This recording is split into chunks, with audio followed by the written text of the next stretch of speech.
to nie jest taki zwykły rower elektryczny, tylko jest to po pierwsze składak, a dodatkowo ma on grube opony, czyli jest to fatbike. Moim zdaniem jest to idealny rower do miasta, a dlaczego? Zapraszam do oglądania. Rower przychodzi do nas w kartonie i musimy go poskładać. Ogólnie złożenie nie jest trudne, trwa około 30 minut, przynajmniej u mnie. Musimy skręcić koło, zamontować kierownicę, błotnik, bagażnik, siodełko i gotowe. Jak widzicie, rower jest spory. Mamy możliwość regulacji kierownicy, a także siodełka. No i dużym plusem tego urządzenia jest to, że możemy tutaj go złożyć, więc odciągamy tą blokadę i teraz możemy rower złożyć na pół.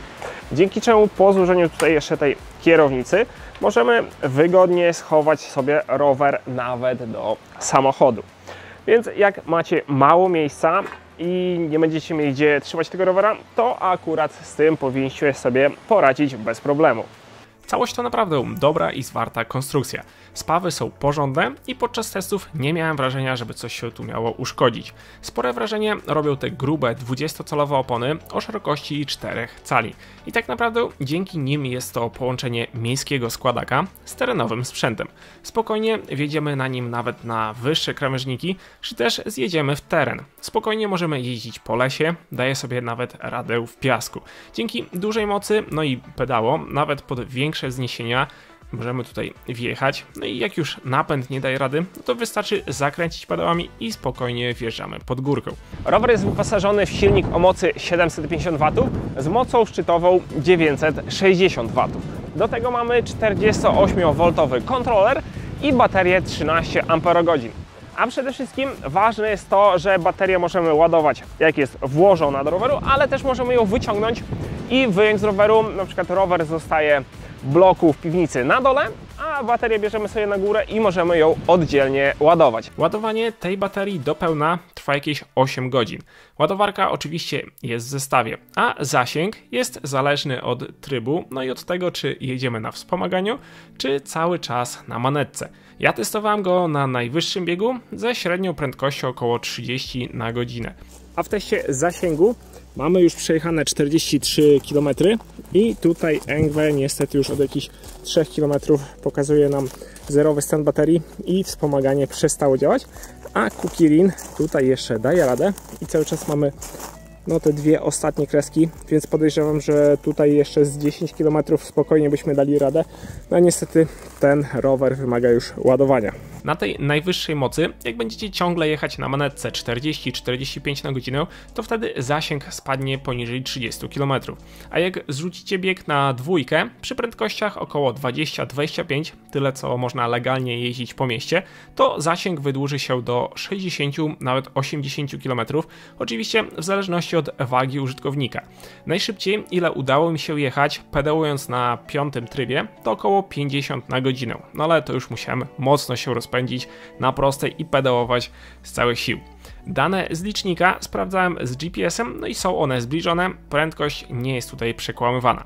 Wyposażony jest on w przednie oraz tylne hamulce tarczowe, a do tego mamy tutaj jeszcze 7 przyrzutek, no i są to przyrzutki Shimano Tourney. No i akurat na hamulcach trochę producent zaoszczędził. Są to hamulce linkowe, mechaniczne, więc jedno z najtańszych rozwiązań. Z większych prędkości mamy długą drogę hamowania. Warto by było pomyśleć tu nad większymi tarczami. A jeżeli chodzi o przyrzutki, to jest to klasyk w tego typu sprzętach i raczej nie ma na co narzekać. I tak jak mamy tryb wspomagania, to nawet na najwyższej przyrzutce jedzie się lekko. Rower wyposażony jest w wygodną kierownicę, która z lewej strony ma hamulec. Tutaj jest zwykły, klasyczny dzwonek. No i tutaj jest cały panel do sterowania tym ekranem. Do tego przyjdziemy za chwilę. Tutaj możemy od razu ściągnąć folikę zabezpieczającą ekran. Po prawej stronie mamy przerzutki i jak widzicie są to przerzutki Shimano. Możemy przełączać się pomiędzy 7 biegami. Na prawej stronie znajduje się też tutaj manetka, którą wygodnie możemy dodawać gazu, więc nie musimy tym rowerem jeździć ze wspomaganiem. Aby uruchomić ekran, musimy przycisnąć przycisk z dołu, wtedy jak widzicie podświetla się całość i tutaj mamy możliwość zmiany trybów. Tych trybów standardowo jest 5.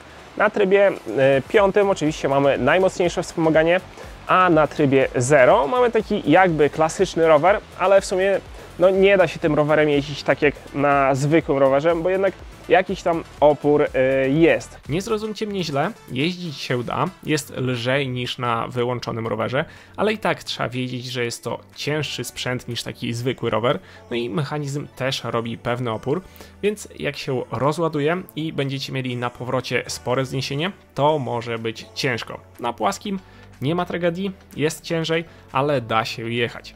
Na dole mamy tutaj przebieg naszego roweru, tutaj są te tryby, tu jest prędkość, a w lewym górnym rogu jest wskaźnik baterii. Na tym sterowniku z prawej strony jest jeszcze przycisk, dzięki któremu zmieniamy tutaj informacje wyświetlające się na dole, oraz jest poniżej przycisk, dzięki któremu włączymy światła w tym rowerze. Kierownicę oraz siodełko możemy regulować, także i niższe osoby ustawią go pod siebie. Ja przy wzroście 182 cm ustawiałem kierownicę na maksa, a siodełko miało jeszcze minimalnie możliwość regulacji do góry. Warto jeszcze zwrócić uwagę na oświetlenie. Mamy lampkę z przodu i z tyłu. Ta z tyłu mocniej się podświetla, jak naciskamy hamulec, dzięki czemu jesteśmy lepiej widoczni. No i jest jeszcze na przodzie amortyzator, który tutaj właśnie z tymi grubymi oponami tłumi nierówności, dzięki czemu mamy lepszy komfort jazdy. No i podsumowując, to jest ENGWE EP2 Pro. Moim zdaniem jest to fajny, składany rower, który nadaje się do miasta i bez problemu wjedziemy nim też w teren. Dzięki tym dużym oponom robi on nie tylko wrażenie, ale też da się właśnie dzięki temu wjechać w teren, w piasek i radzi on sobie z tym bardzo dobrze. Silnik 750 W jest jak najbardziej na plus. I jest on dobry nawet przy wjeździe na większe wzniesienia. Nie ma tutaj żadnych problemów. Ja dostałem go od producenta, ale nie ma on wpływu na treść tego testu, więc śmiało możemy pogadać o plusach, ale też o jego minusach. Z plusów na pewno są te duże, grube opony, prędkość maksymalna też moim zdaniem jest wystarczająca, no i duży plus dla osób, które mają mało miejsca albo chcą taki rower wozić w bagażniku auta, no to da się go składać i też to, że da się wyjmować baterię do ładowania. Ale są tutaj też minusy. Pierwszy, no to trochę słabe wyniki na baterii. Przydałaby się większa jak na tak duży sprzęt. Niecałe 30 km na najwyższym trybie to trochę mało.